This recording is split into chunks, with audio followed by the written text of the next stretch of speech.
you're throwing a grenade out there and just seeing what happens. Whereas a more holistic approach is a softer touch and very effective. That's the whole thing. It's very effective. Very much. And the patient has a better quality of life while they're trying to get their body healthier.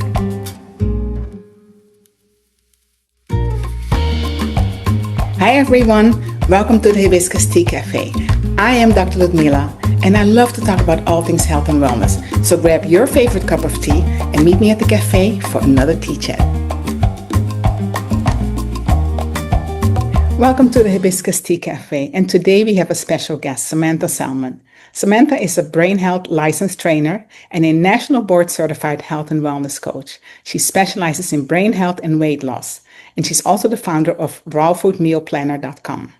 Samantha's journey was inspired by her grandmother's diabetes journey. Samantha offers a holistic approach that focuses on nutrition and lifestyle, and she was formerly the owner of Earth's Healing Cafe in Chicago. Samantha has catered to celebrities like Zoe Kravitz and former Mayor Rahm Emanuel, and she hosts the Raw Food Health Empowerment podcast. She's also written a very interesting book that I like very much, and I recommend you read it. It's called You Can Afford to Be Healthy. She holds an economic degree from NYU, and she's committed to health equity, and she also volunteers at nutrition-focused nonprofits. I find Samantha a very brilliant and ambitious health coach. So let's welcome Samantha. Hey. Hey, Samantha. Good to see you. Nice to see you. Thank you for coming on. Yeah, I'm happy to be here. Thank you for taking your time in your busy schedule. You look beautiful. Thank you. I like the setup. I appreciate that. Thank you. I love it too. And I'm actually going to cook these. Ah, nice. Yeah, definitely going to cook. It's the season. Yes. I love pumpkins, so I'm definitely going to have some recipes. I'm actually challenging people to send me some recipes, see what they did. Because there's so many things that you can do with it. Yeah, I've been noticing cakes, truffles. Yes. These are like the two big things coming up right now. Right. What about muffins? I think muffins would make sense. Yeah. I like the idea. Muffins, a little bit of, I like to do fudge, chocolate fudge I like to do with sweet potatoes, but we're going to try it with pumpkins this time. I'm just challenging myself every time to come up with more stuff, more creative ways to not worry about recipes so much, but just do your thing and just, as long as it tastes good, hey, and you follow the rules of the rainbow, eating the rainbow, you're good. You're good. Yeah. Awesome. So I in my introduction, I mentioned how I just felt that you are I still feel that you are so ambitious, and really admire you for all the stuff that you've accomplished with looking into brain health. And it's very rare that you run into somebody that says, I'm a brain health licensed trainer. So I'm very blessed to have you in our midst. So I just want to say that, and kudos to you for continuously educating us about that. And every time that I've heard you speak, I learned something new. Thank you so much. You're welcome. So today, I think one of the things that I find interesting is that the months of September and October are dedicated to prostate cancer and breast cancer awareness. But we don't often hear how it impacts our brain function. And the reason that it's so dear to me is because I live among a lot of seniors and among a lot of people who are retired, who just kind of take brain function issues for granted. It's just like, oh, that's just age. But I believe that there's something to it. And especially because also in my community, there's such a prevalence of either breast cancer survivors or people who have had some kind of cancer. So rather than just, observing a month, I believe that this conversation should be an ongoing conversation for the entire year. Yeah. But starting with brain function, and how it impacts us and why we should not take it for granted, but also why it's not an excuse of aging. I just wanted to ask you, what do you think about all of that? I know that's a mouthful, but yes, I think that's one of the big myths out there, is that people just assume that things are going to be a certain way for me when I hit 60, when I hit 70, because we're used to seeing things like in our family, in our community, of folks dealing with issues of senility, forgetfulness, and dementia, and, Alzheimer's in particular too, in that since that's the most popular diagnosis of dementia, they just expect, oh, when you get old, but Yes. actually, no, not everyone has to get that. My grandmother, never got, Alzheimer's, but she died early of type 2 diabetes, which we know now from the literature and from firsthand experiences. So many people have had, remission from type 2 diabetes, that this thing is reversible. It is preventable. We don't have to have it. Right. And it is all, due for the most part down to our diet and lifestyle, what is creating the underlying mechanism of this, which is insulin resistance. Mhm. Insulin resistance is also a factor when we think about cognitive decline and mental health disturbances, because ultimately we're looking at the brain, the function of the organ of how Mhm. we think, feel, and behave, and that's the brain, right? And if Right. we have, insulin resistance, this is constricting blood flow to the brain and putting us at risk for cognitive decline, for, irritability, mood Mhm. instability.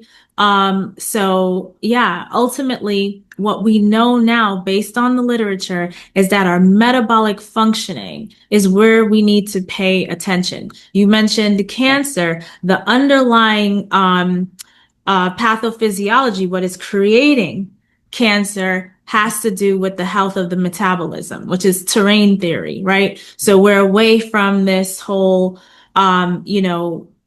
idea that, oh, it's all genetic. No, because genetics is only accounting for 10 to 20% of these chronic disease diagnoses. There's Right. a lot more that we have in our control.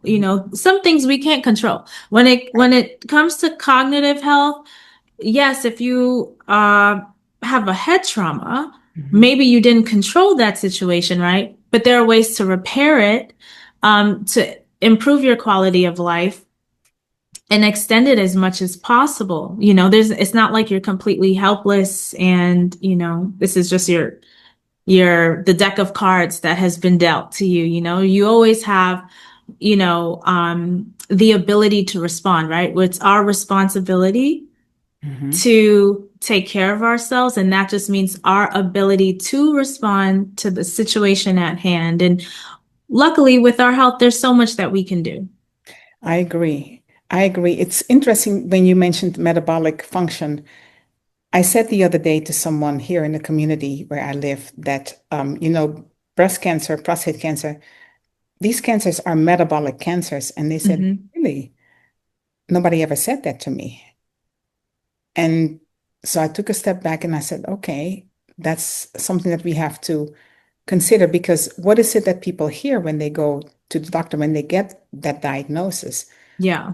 Do they even get that explanation? And do healthcare providers find it important to go to that extent because there's a reason why this happened? And so often I find when I hear the stories that people just go, okay, my doctor gave me this option or that option, and I can do this and that. And by this date, or we can do it next month, we can start next month. But there's Hmm. nothing saying the doctor said, let's first look at underlying issues before we start making a decision about what treatment should look like. And then, Yeah. of course, treatment is mostly chemo and radiation. Yeah. Right. A holistic approach, to it, because, I've had clients who, maybe they've gone through the treatments and they're in remission, right? This stage is a watchful stage. It's like 5 to 10 years, where folks are still taking the drugs. Like, for example, in the case of breast cancer, they'll have them taking tamoxifen to keep estrogen low, but they don't follow up with any education on nutrition or lifestyle, or like you said, some of the things that could have contributed to the cancer formation. And so what ends up happening is that there's a cancer reoccurrence. Now, this keeps, and I know people don't like to talk about that because, like, ooh, that's not why folks became doctors. And I'm sure, ultimately, though, the Okay. industry is a business, right? And if you don't educate them on prevention, Yeah. they continue to stay clients in the system, Right. right? They continue to stay dependent.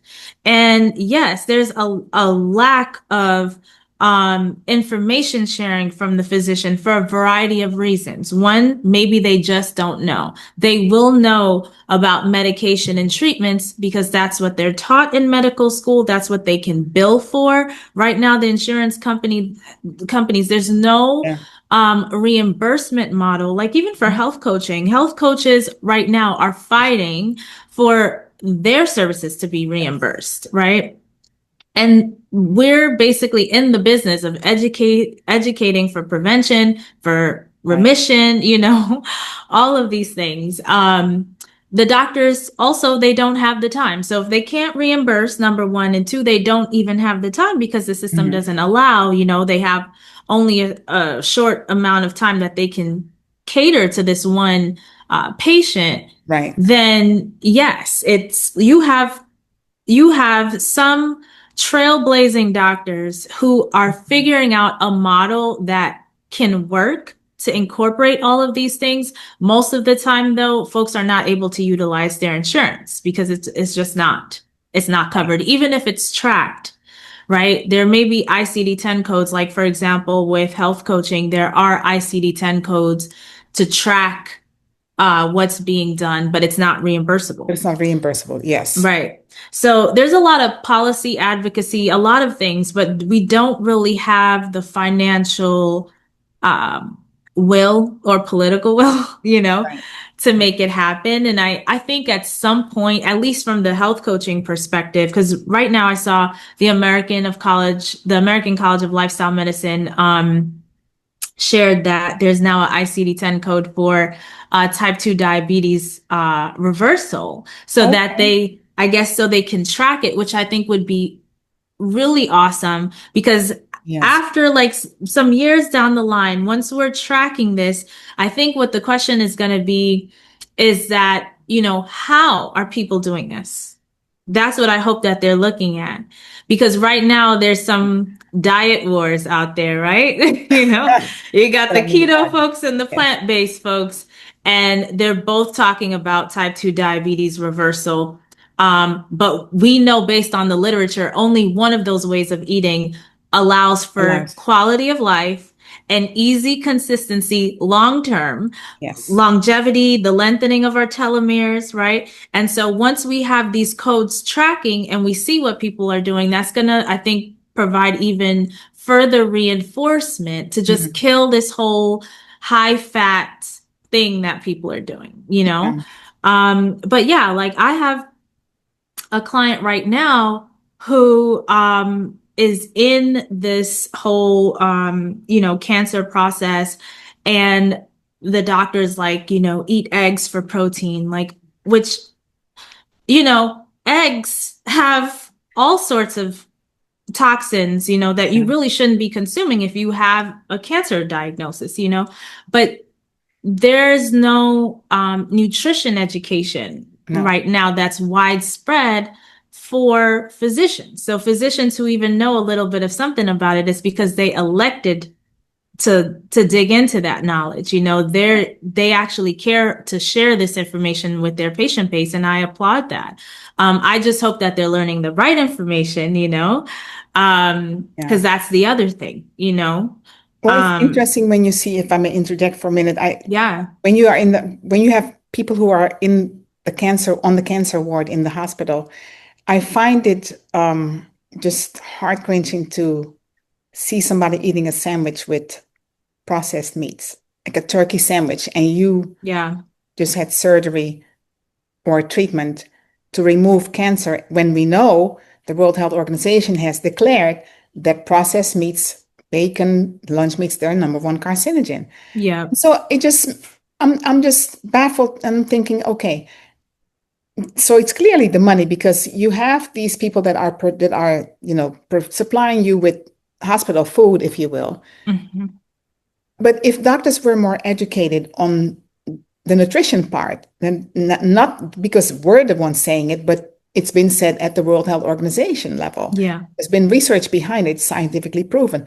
Why do we still have doctors, okaying Yeah. cancer-causing foods right after surgery or during treatment. And Right. then saying, you can't do any herbs, you can't do this, I have the hibiscus and butterfly pea blends, can't do any herbs, can't disrupt the chemo, but you're willing to disrupt it with these cancer-causing foods that also impact your brain. Yes. And we just had somebody in our community. We've had so many people who are cancer survivors, breast cancer survivors. We had a lady breast cancer survivor. Then it came back, and then it spread to her brain.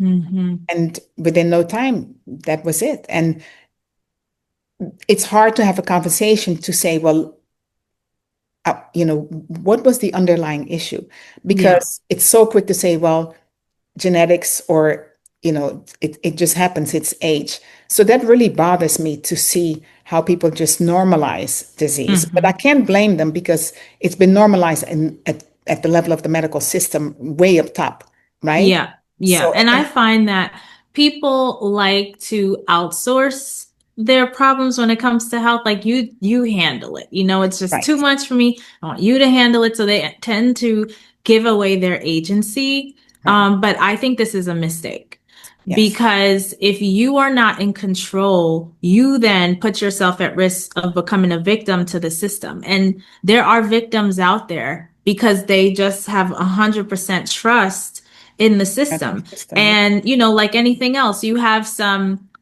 great players who really care about their job. They leaned all the way in. So they know all the things and they can answer questions about should I be juicing? Should I have a smoothie? What ingredients should I put in? If I'm doing the chemo and what's going to right. help settle my stomach and all this kinds of stuff. But then you have folks who are ignorant and they are happy being ignorant because Oh they only yes, want to do what's necessary and go home, right, right? And I mean, it's the human condition. What can you do, right? Just because you that's so true, wear a doctor title doesn't mean now you are operating in a certain kind of way, right? These are still humans right. You acting like still learn, humans. Yeah, all learn.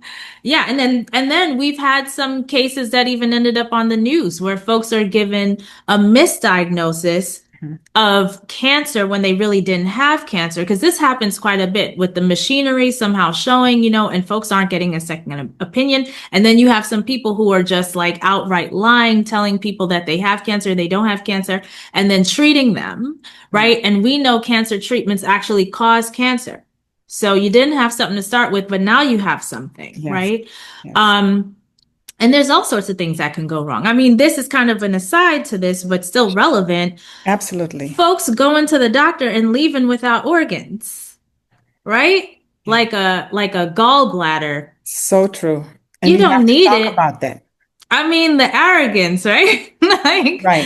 what Clearly, it did was there God for a tell you we don't reason. need it? Well, why would God put it in us if we don't need it? I mean, Exactly. it just doesn't make sense. Exactly. Science can only tell us what we know Hmm. now, but that doesn't mean that they know everything, right? We're always discovering things. Like a recent discoveries in the last 10 years was the lymphatic system stretching all the way to the brain. They call it the glymphatic system. Right. This, obviously, to a lot of us in the natural health and wellness space, is commonsensical, Right. right? But this is a new thing to the medical world. Oh, and even like some of the concerns around herbs, it's like just like food, we don't need randomized controlled trials to know that apple, celery, ginger is safe and beneficial and all this. Maybe we might do a test to see exactly how, like all these mechanisms, they want to, scientists, they like to get into the details. But we've had millennia of humans Yeah. eating this food and thriving, right? We wouldn't have been here if it was poisonous or toxic, right? Yeah. Now, the same thing for the herbs Hmm. we have in our ancestral line, yours and mine, Hmm. of generations of families thriving with these herbs. Yeah.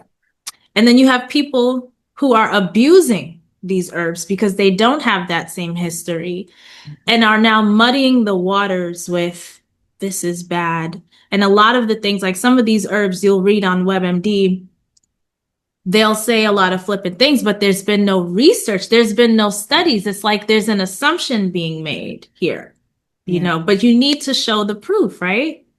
No, I agree with that. And on that note, it's ironic that they don't allow herbs, but so now we finally have agreement that, or the system has agreed that, okay, we can have medicinal marijuana, you can give out the cards, but the one herb that we still think is fine, especially here in Florida, is tobacco. Hmm. People, I mean, you have tobacco Mhm. shops on almost every corner. It's normal. And moving to Florida, I was like, wow, this is normal. I mean, you don't see that up north. Yeah. So I was really fascinated actually to see that number one, there's still so many people smoking. Not that I didn't hear it from the statistics, but I always say behind the statistics, behind the numbers are faces. So when you see this actually in real life, you're like, whoa, Hmm. people are really doing this. So there's sort of this idea of, well, I'm going to die of something. I'm aging, especially, there's all these elderly people moving. And well, I'm retired. I can do what I want to do. I don't have to check out anything anymore because I've lived this far. I've lived this Yeah. so many smoke shops all over. You've seen them. There's just this promotion of this particular herb, but then tell somebody, oh, you know, let me tell you what you can do with hibiscus. Oh, no, no, no, no, we can't do that yet because we got to get through our treatment first. So there's this contradiction of what is and what is allowed. But again, to me, that's Hmm. all a part of the system that looks at the dollar. It's the dollar. It's not about the human Yeah. life, it's the dollar.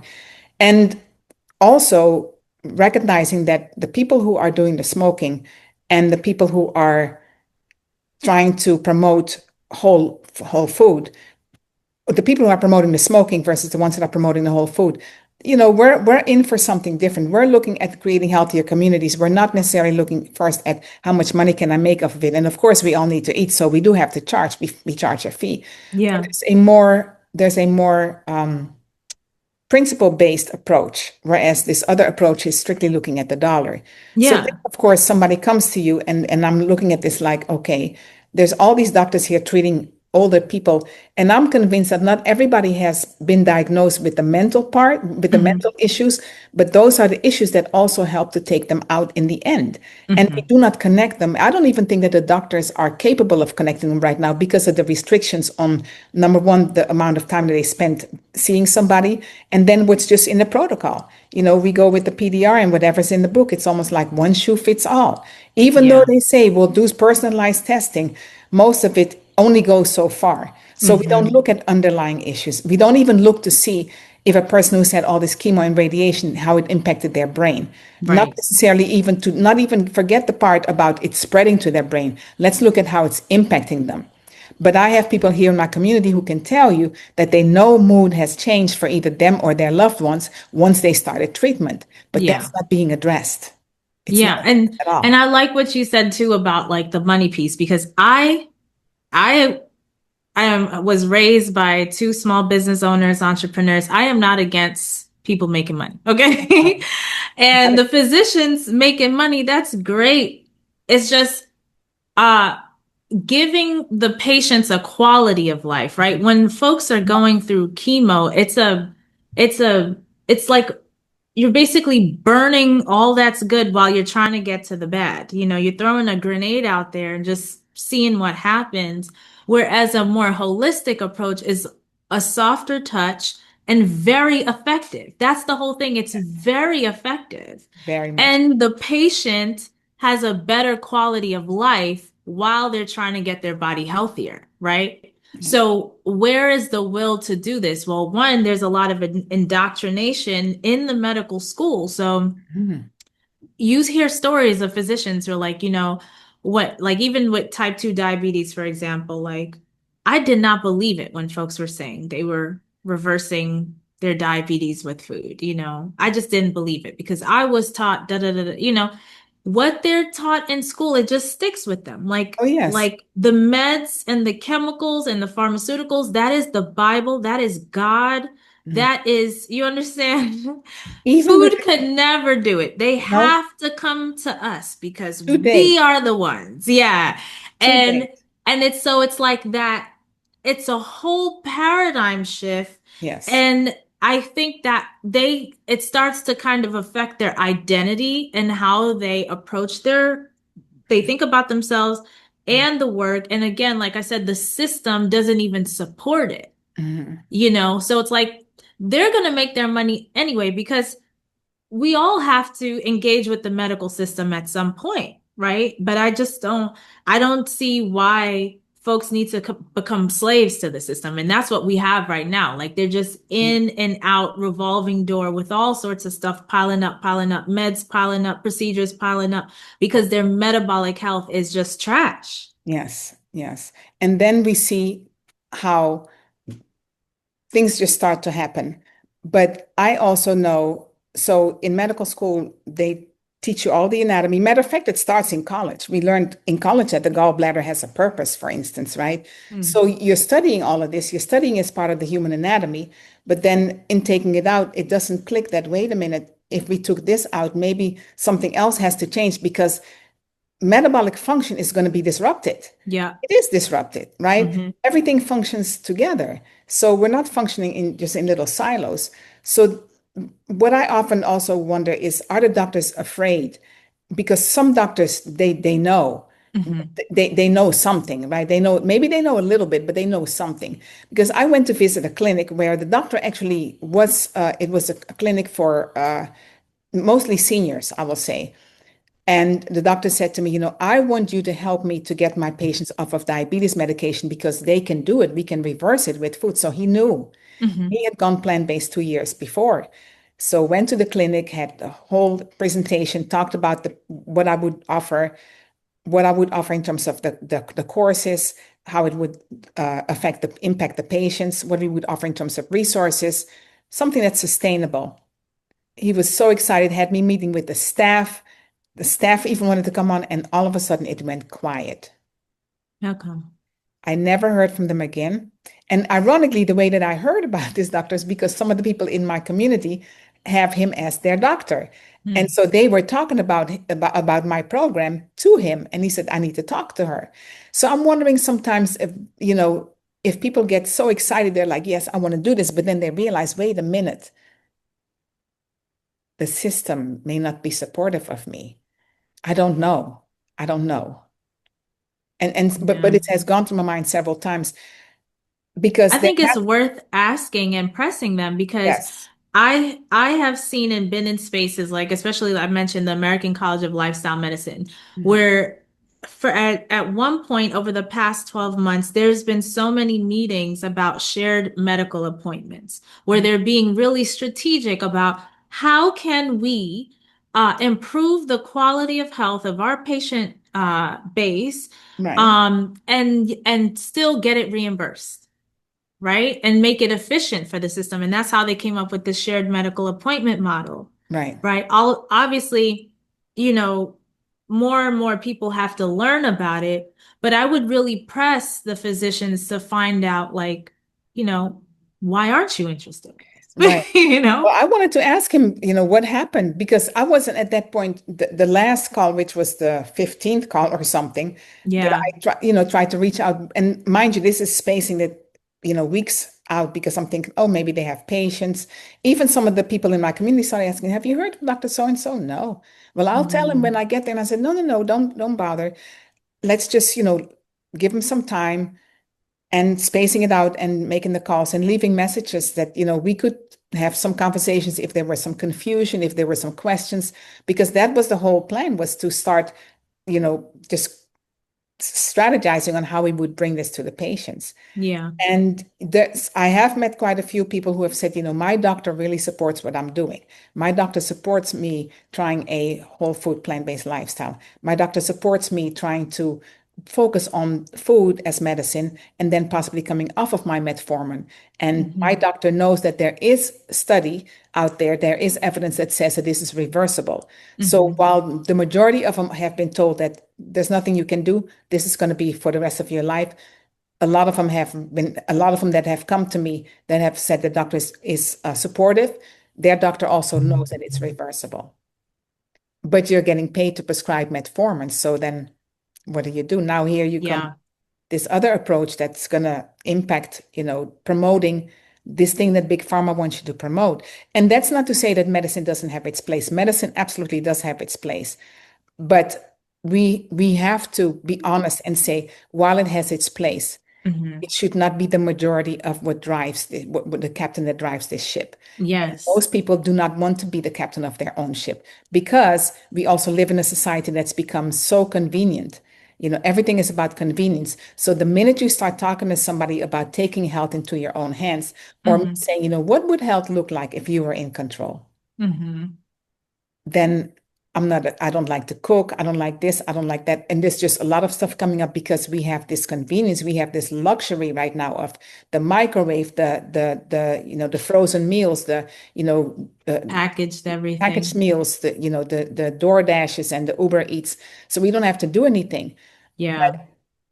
If more people would recognize early on, not later, but early on, that self-love includes me taking medicine to my own hands because the doctor actually works for me, Right. then I can preserve the quality of life much longer because of course we all have to die one day. But is Yeah. it necessary for us to get to this point for millions of people, not just a few, millions of people getting to this point of I'm older and now stuff is just supposed to happen to me? Which, yeah. And then I can't tell you how many people here think that dementia is just part of life. It's just, oh, it starts with brain fog. We start making jokes about brain fog. Hmm. But I just want to talk to me a little bit about this whole idea of food and brain function. And I know that's a little bit general, but how we can better bring this message of the fact that what you put in your mouth is not just going into your stomach and then out and don't think about it. It is impacting your brain so Yeah. that these other things that seem to be coming to be so prevalent, um, pancreatic cancer, prostate cancer, breast cancer, and of course, in Black people being the most prevalent cancer, Hmm. we need to start educating people. But what do we do? Because it just seems like it's such a it seems like it's I don't know, you just go at snail's pace and it's so hard to get that through to people, especially Yeah. at your age, because I'm retired. I don't have to work anymore. I tell people you don't have to work for a paycheck anymore, but you keep working for your body. Right, right, right. That doesn't stop. Yes, which Yeah. is that's the whole conversation about like the mindset shift and identity shift, especially for certain age groups when they're in different stages of life. And it makes sense, Mhm. for the group that you're talking about and the times we're coming out of, Mhm. where you have given everything to society Yeah. and you waited so long to just take a breather. And part of that is not working, not doing any labor you don't want to have to do. So what does that Right. look like? Sitting down in front of the TV. And this is one of the risk factors actually for cognitive decline. Mhm. I go through with folks and I've been to your community and I've talked about it. Dr. Daniel Amen's framework of Yes. the bright minds, and the R stands for retirement and aging. It has its own section, Mhm. not because your chronological age means that you are going to get cognitive decline. Mhm. No, but your biological age, if you are, in your retirement experiencing social isolation, you're sedentary, you're on devices a lot, you're not communicating with people, right? Part of that isolation piece. These are the things that make the brain is a muscle. This stuff makes it atrophy, right? If you don't use the muscle, you lose the muscle. Mhm. And for a thriving brain, yes, there's the nutritional piece, but there's the lifestyle piece as well.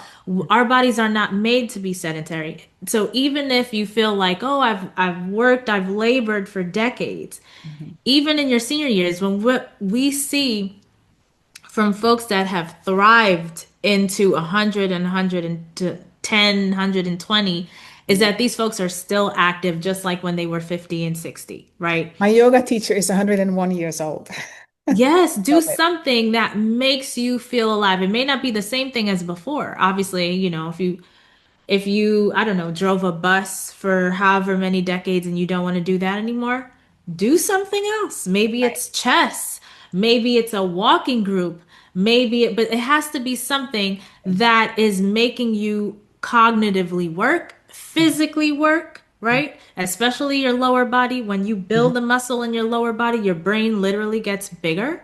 Yeah. And you're working on your stability and balance in that process, which is critical as we age, right? Because when folks get wobbly, they start to lose their balance. All of a sudden, now they're Yes. breaking a hip, they end up in the hospital, and this is what now leads to infection, and then low quality of life and early death, right? So we see that trajectory, and how to prevent that is strength training. Mhm. Yeah. Um, and keeping your brain active, having conversations, learning new things. You never stop learning, never stop growing, don't stop socializing, right? All of these things. But from a nutritional perspective, the brain a healthy brain needs healthy blood flow, right? So, with that, we need to be eating to support our cardiovascular system.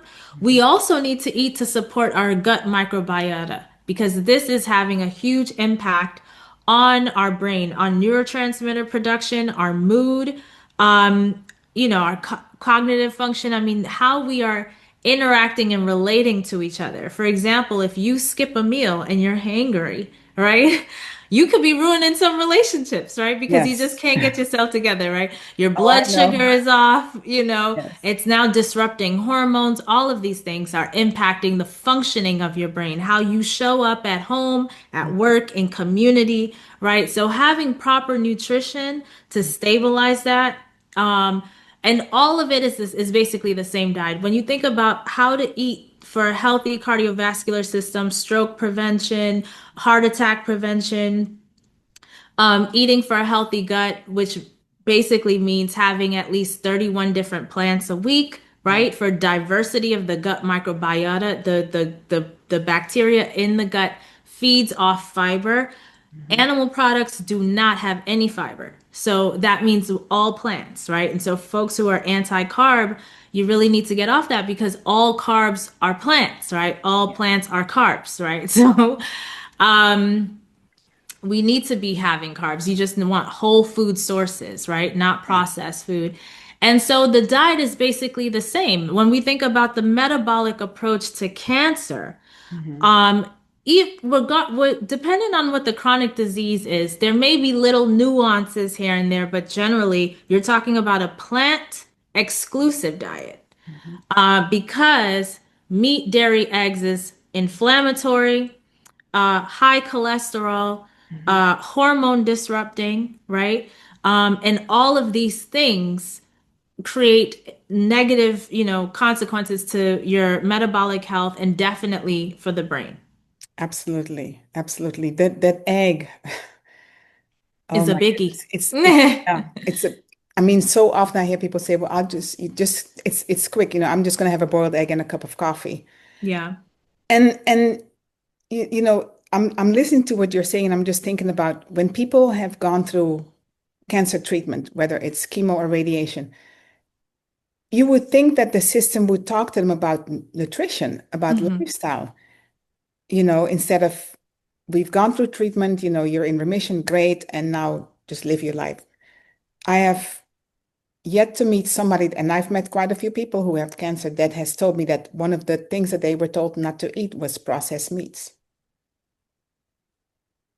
I don't get it. Well, I do get it, but it's disturbing Yeah. because, as you said, cancers can come back, and I say, it's that light switch, right? People say, well, I have the BRCA gene, and so it's genetic.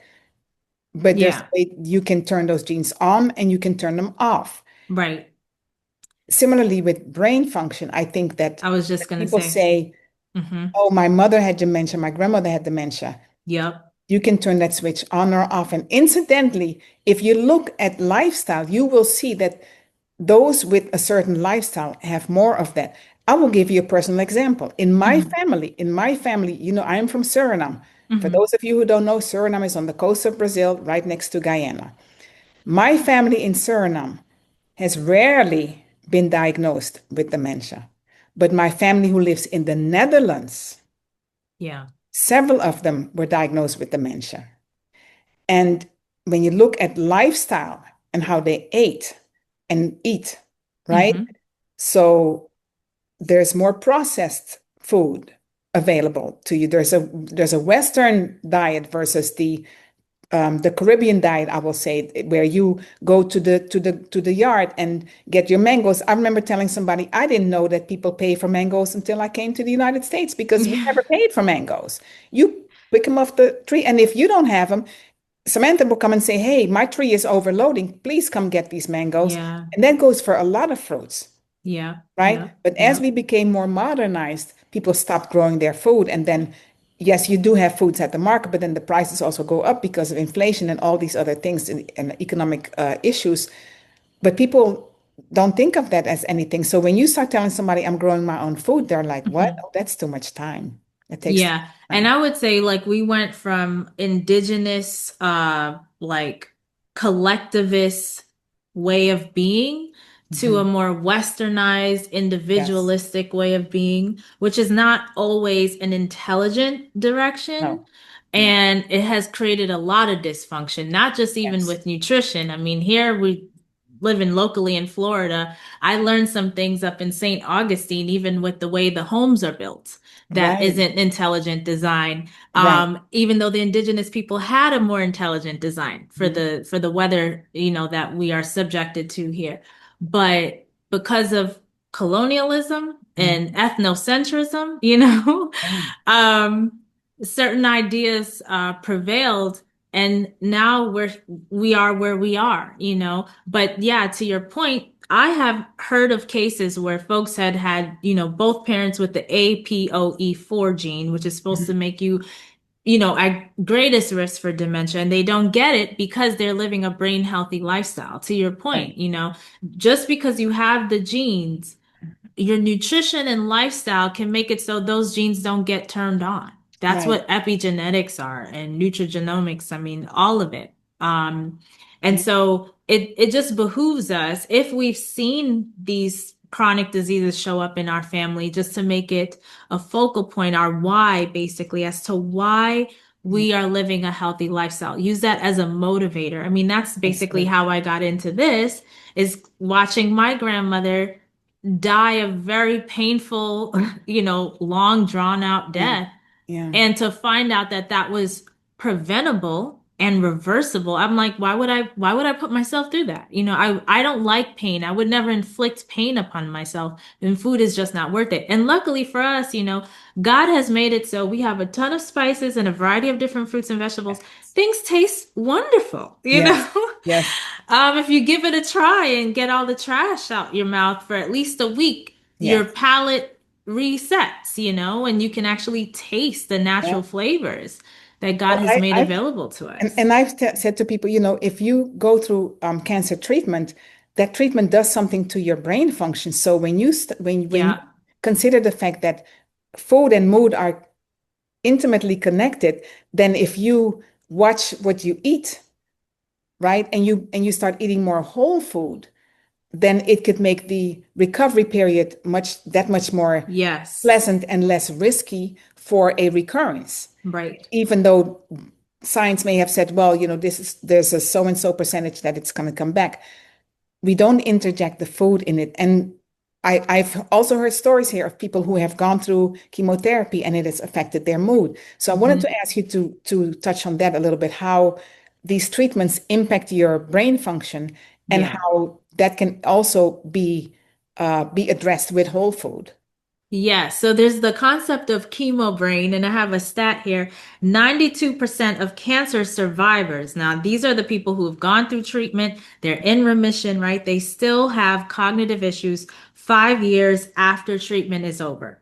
62% of survivors says that it impacts their quality of life. Their spouses don't trust them with things in the home anymore because they're forgetting things. People are forgetting groceries, on their car and just driving away. They're forgetting people. Yeah. right? Things can get really dangerous, or they're just not able to focus that prefrontal cortex function of planning and thinking through consequences and Hmm. stuff like that. It's just not functioning properly. You talk about mood swings and irritability. That's the Hmm. temporal Yes. lobes, right? Yes. Folks, temporal lobes are being impacted Hmm. because of the chemo, other cancer treatments. It could be from the cancer itself. Okay. In some of these cases, it could be from medicines to quell some of the symptoms Hmm. just from having cancer or from going through the treatments. Like, folks are dealing with pain, or having some inflammation or something like that. So it's not directly for the cancer, but it's some other medications that could be causing it. I mean, even if surgery has to happen and you're getting anesthesia, Okay. anesthesia will cause constriction of blood flow to the brain that can go on for years. On if Wow. folks are not being intentional Hmm. about getting the brain back to a healthy state. So that's what, like, with my clientele, I'm like, listen, you already know, right? Because we're educating and we're doing the work on how to be brain health warriors, right? Like, be the model, take care of our brain so we can have optimal cognitive functioning, mood, all of that. So if you end up in a situation where you do have to have a procedure and you need to have anesthesia, because this is going to come up, Right. you can have a faster recovery because you already know all the things to do. You know all the Absolutely. herbs you need to take, the diet you need to be on, right? And this is Yes. this is the diet of the lifestyle. It's not a diet you go on and come off. It's a diet you stay on for forever. It's not like you putting on a handbag and you switching up Right. for the season. We don't do that. That's Um, that's amazing in terms of the diet. If I let me interject for one more. yeah. It brings back two things. One personal, when my husband was in the hospital, that I said to him, when you come out of when you come out of surgery, do not touch anything that's on that tray. Mm. Nothing. Post up, nothing. I went home and I juiced pomegranates for him. And we were living in Abu Dhabi at the time, so it was in abundance. And he did exactly what I said when I came to see him. That's all he had. My Yeah. thought at the time, and we weren't fully plant-based at the time, but the idea was I need you to have antioxidant, antioxidant, antioxidant, anti-inflammatory, anti-inflammatory. When you Hmm. come home, that's the boost that you need. You don't need this white bread sandwich and this Right. milk carton, that doesn't do anything but increase inflammation. Then Hmm. I had a gentleman who actually went in the hospital here. And when he called me, I told him, I said, I'm coming to bring you blueberries. You need berries, berries, berries, berries. For his condition, I said, berries, berries, berries. Don't touch what they have in the hospital. And when your family it arrives, because they were coming from out of the city, berries, ask them to bring you berries. Hmm. So I was blessed to have that knowledge. But I also try to tell people, if you need to go for a procedure, now the hospital may put the food there, but you don't have to have the food. You are allowed to tell the doctor and say, this is what I'm trying to do.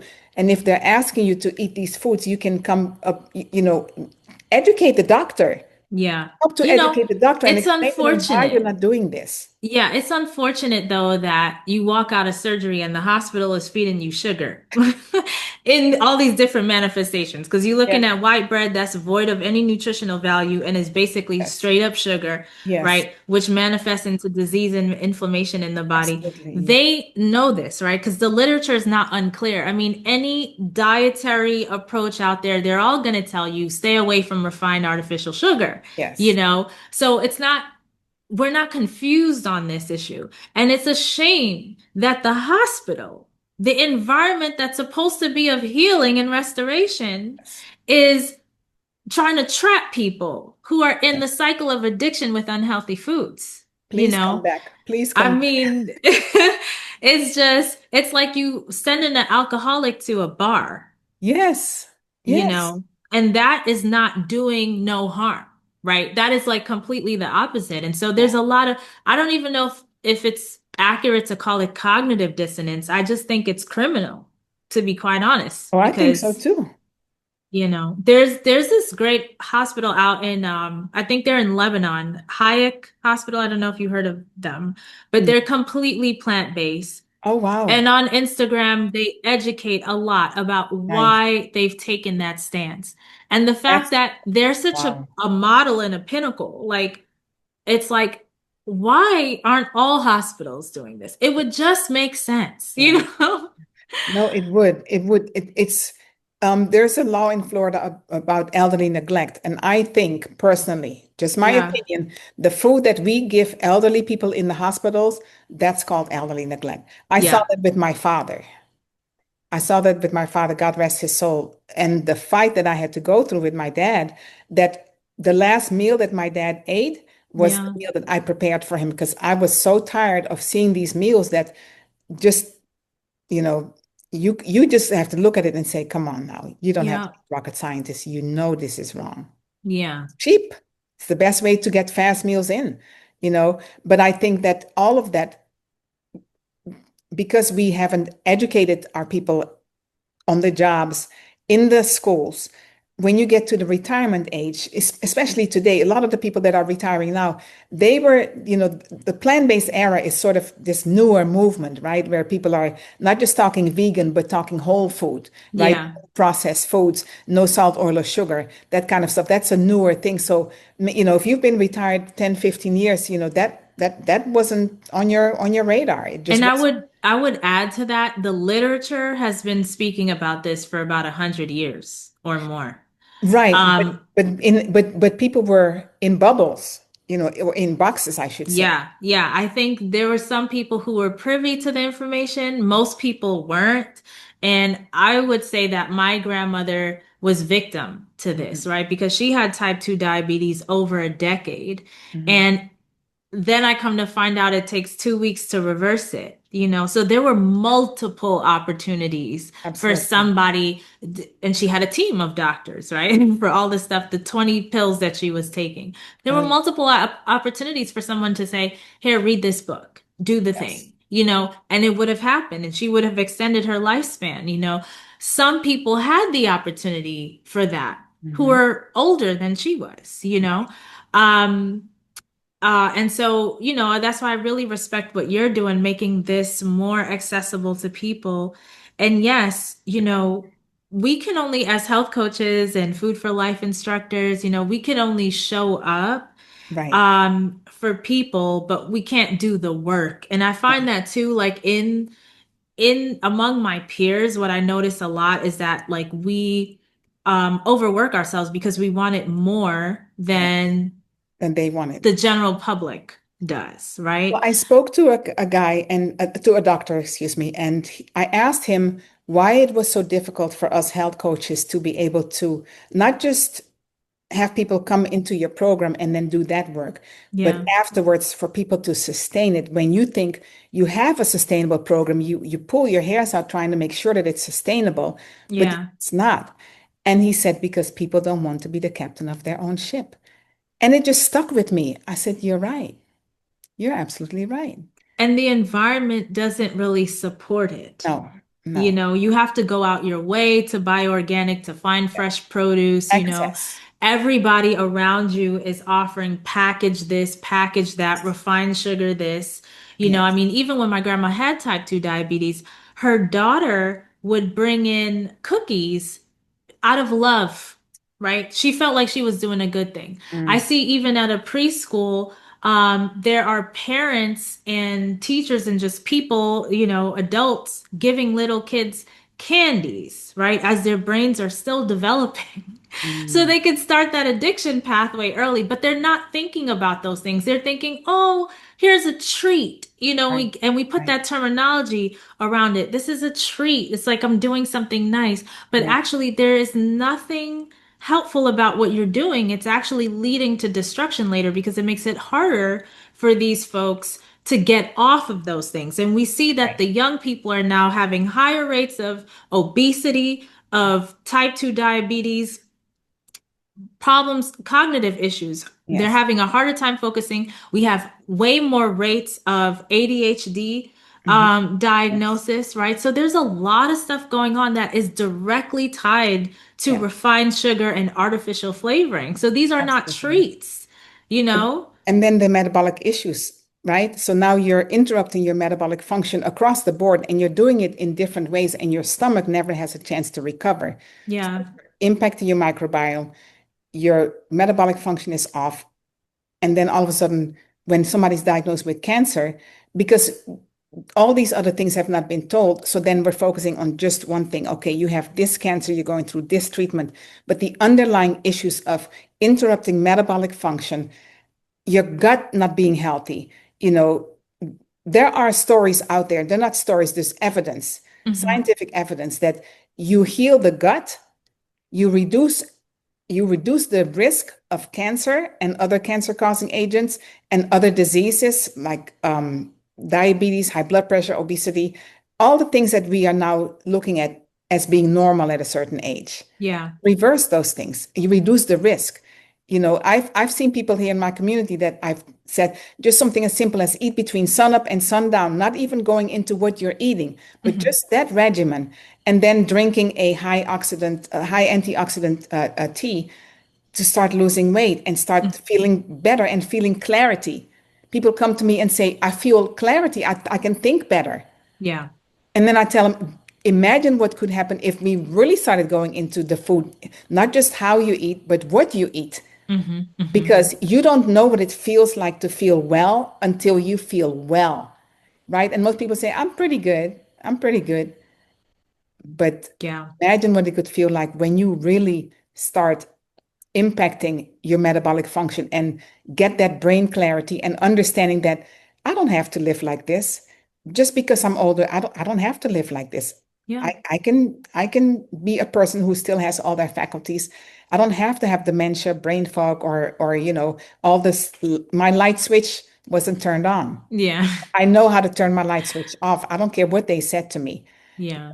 And I find it's important in this time when we're constantly focusing every month is another health awareness month, but when we focus on the months that are awareness for a certain cancer like the prostate, breast cancer, even coming up in March again, Hmm. colorectal cancer, the underlying issue, right, is in your gut.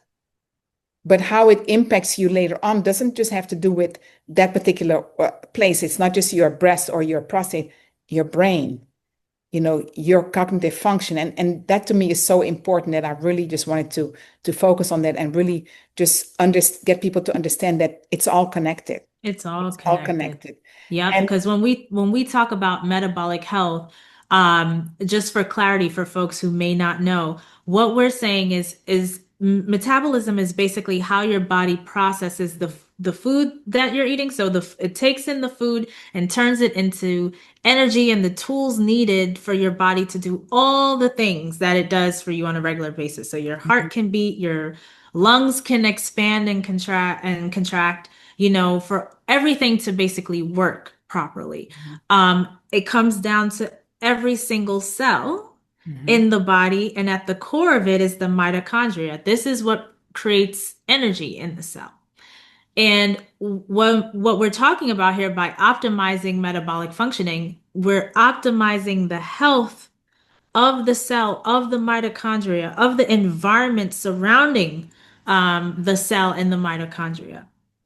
Because when we do that with proper nutrition and lifestyle, everything else works well. Amazing. I'm glad that you said it like that because so we know that we have cells in our body, but we just think about our body as, okay, we're just going to dump this in here. And we're not recognizing that at the cellular level, the cells are doing the same thing that our body is doing. Our body has to digest it and then poop it out, right? Hmm. Our Yep. cells have to digest and then poop it out. But if we put toxins into our cells, Hmm. it just confuses everything. And Yeah. I'm saying that mildly, but it really causes chaos. Right. But because our bodies are so forgiving, it may not be evident until you're in your 60s, 70s, even though stuff's happening earlier now, Yeah. And right? that At an is earlier not age. necessarily the case for everybody, right? Right. Because it's like the level of resilience, and the same thing could be said for the brain. We call it Mhm. brain reserve when we talk about the resiliency of the brain. Mhm. But in the body, some people, like you and myself, the body is very resilient, Right. right? Because of the things that we've been doing. But there are even some young kids that, for whatever reason, they're dealing with obesity at Mhm. 5, 6, 7. This is not a resilient body, Right. right? They're already having the manifestations of disease. So now you throw into their now COVID-19 situation. Now they're at higher risk Hmm. at this young age for infection and for having poor outcome with the infection, right? So you have a young child who gets the COVID-19 virus, right? They go through it, right? They get the sickness, they go through it, you develop immunity. Somebody that is obese, a young person that's obese, their immune function is low. Hmm. Now they're at risk. Now they're having lung issues, lung function is compromised, all sorts of things, right? Is downhill from there basically because their body wasn't in a state of resiliency. And Hmm. so some of the things, the way we used to talk before is kind of like where the system that we were living in before, when we had less toxins in the environment, plastic wasn't even a thing. I mean, I'm not even 40. And so for my lifetime, I don't remember a time of no plastic. Right. But my in-laws who are in their 50s and 60s, they actually remember an America without plastic. Oh So yeah. it wasn't too Glass far bottles. ago, yes, that we didn't have plastic so pervasive in the environment. And we know plastic is an endocrine disruptor, and our hormones work on like a hierarchy, right? One is out of whack, the whole thing is off. You talk about a Yes. domino effect, that's basically how it's working, right? And so you have plastics disrupting hormones, Hmm. it's affected a lot, way more than the scope of even this conversation. Right. But, we're not even fatty liver disease. Fatty liver disease was the diagnosis. And then they started seeing young children with Mhm. this, and they're like, wait, these kids are not smoking. So Right. what's going on here? Then they had to come up with a new name. I mean, they're not drinking, Right. non-alcoholic fatty liver disease because they saw the young kids Hmm. with it, right? The terrain, the environment is different. This is not the 1950s, you know. Yeah. No, This is I hear like you. the Yeah. food system is different, the chemicals in the environment, and now we're post-COVID, so even the viruses that are present is different. And yes, viruses do affect our gut microbiota. They also affect the brain function, Hmm. right? And because they're changing our microbiome, which is influencing so many things, you know, we're in a different state right now. And so, from my assessment, it's even more important now than, 10 years ago to Hmm. really be healthy because the level of resiliency is Right. lower for all of us, whether you had the vaccine or not, just because we've been exposed to the virus. Yeah. Yeah. No, I agree with that. And so I love this discussion and I'm having a hard time not going off track because there's so much to Yeah. so we definitely have to come back. We definitely have to come back. But in closing, I wanted to just kind of touch on building resilience as people here, as people are watching this and saying, okay, I'm a breast cancer survivor, how do I optimize brain health? And Mhm. I've had people actually ask me that, and I send them immediately to get the raw pumpkin nuts, microgreens, eating mostly raw foods, pretty much. So, what do you think about that? Yeah. So, in terms of optimizing brain resiliency, Yes. yes, definitely the number one nutrient we want to pay attention to that no one really talks about is omega-3 fatty acids. And you definitely don't need to eat fish for it. I actually recommend you don't eat fish for it because fish are full of plastics right now. They're full of lead, mercury, right? All of this heavy metal toxicity. DDT, the highest source of DDT consumption right now is through fish. DDT is a banned toxin that used to be sprayed on farmland.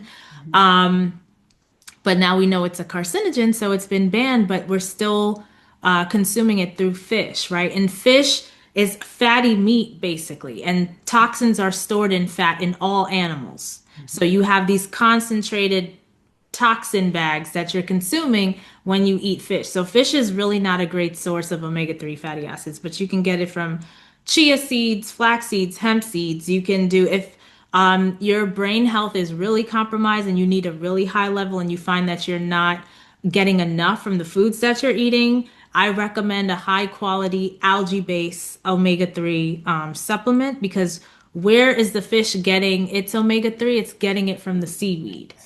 So I would say that's number one nutritionally. And definitely you just want to cut out meat, dairy, eggs, right? Yeah. Because it's aging you. The saturated fat is compromising the cardiovascular system and putting you at risk for stroke, heart attack, and even if you had these things, you're at higher risk for dementia. Eggs is high cholesterol. Cholesterol is a risk factor for dementia. Um, what else? Yeah. So I would say like as a starting place, this would be like the main places to be mindful of, which is a lot for I think most people because Yeah. that Yes. is like a huge overhaul for many people. Oh, just saying giving up eggs. Some people say, oh my gosh, I don't know, I'm going to do that Yeah. because it's not just giving up the egg in terms of, the scrambled egg on your plate in the morning for breakfast, but maybe in baking and, you know, trying to think about egg replacers is quite a challenge for people.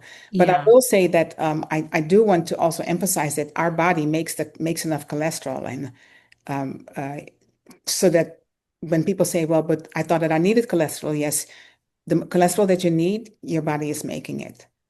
You Yes, make and there's now new research out there that, you know, even that you need some whatever that arbitrary number is, the lower you are on the cholesterol number, the better, right? Mhm. We don't actually need, because yes, the body's making it. Some people are making too much of it, and their foods. That's where the portfolio diet came out of. Is there foods that can actually pull cholesterol out of the body? And so what is that number? We don't really know it. You know, Yeah. we don't really know, but it's possible that um, you know, folks really their cholesterol number is just too high, Yeah. causing Fantastic. issues. Amazing. Samantha, thank you so much. I really thank you for your time. I could go on for, well, Yeah. we can go on and on and on. But for our audience to grasp what we have covered so far, we will have to come back. But I just want to thank you. And I will say until next time, let's do this again. Thank Yes. you Looking so forward much. to it. Thank Thank you you. so much. God bless. Thank you so much for joining us at the Hibiscus Tea Cafe. It is not too late to like and comment on our channel and make sure you subscribe so that we can continue to bring you more valuable information. And until next time, take care of yourself. Health and wellness is yours.